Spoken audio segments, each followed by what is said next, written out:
মাত্র 17 বছর বয়সে বিশ্ব ফুটবলে তারকা বনে যাওয়া লামিন ইয়ামালের সঙ্গে 2031 সাল পর্যন্ত নতুন চুক্তি করেছে বার্সেলোনা।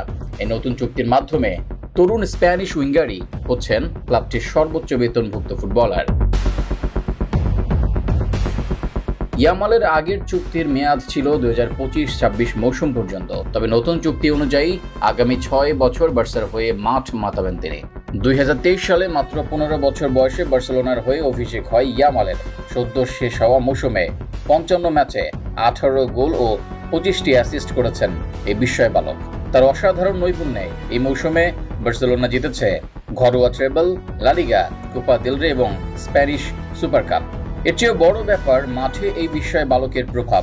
গোলমুখী প্রতিপক্ষ ডিফেন্ডারদের সামনে মূর্তিমান আতঙ্কে পরিণত হয়েছেন তিনি। দলের বিপদের সময় দারুণ পারফরমেন্সে ব্যবধান গড়ে দিয়েছেন কয়েকটি ম্যাচে। এমন অবস্থায় ইয়ামালকে হারাতে চায়নি বার্সেলোনার ক্লাব প্রেসিডেন্ট হুয়ান লাপোর্তা এবং স্পোর্টিং ডিরেক্টর ডেকোর উপস্থিতিতে মঙ্গলবার ইয়ামাল এই নতুন চুক্তিতে স্বাক্ষর করেন। বার্সেলোনা এক বিবৃতিতে জানায়, ইয়ামালের চুক্তি নবায়ন বার্সেলোনার ভবিষ্যৎ প্রকল্পের অংশ। বিশ্ব ফুটবলে তার মতো খেলোয়াড়ের উত্থান বিরল এবং স্মরণীয়।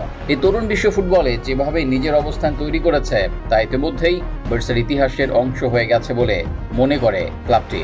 লা মাসিয়ার ইয়ামালের খেলার ধরন ও প্রতিভা দেখে অনেকেই তাকে লিওনেল মেসির সঙ্গে তুলনা করছেন। ইয়ামাল এখন পর্যন্ত কাতালান ক্লাবটির হয়ে 115 ম্যাচে করেছেন 25টি গোল। তিনি লা লিগা, কোপা দেল রে ও স্প্যানিশ সুপার কাপের ইতিহাসে সর্বকনিষ্ঠ গোলদাতা। এছাড়া বার্সেলোনার ইতিহাসে সর্বকনিষ্ঠ খেলোয়াড় হিসেবে 100 ম্যাচ খেলার মাইল ফলকও এখন ইয়ামালের।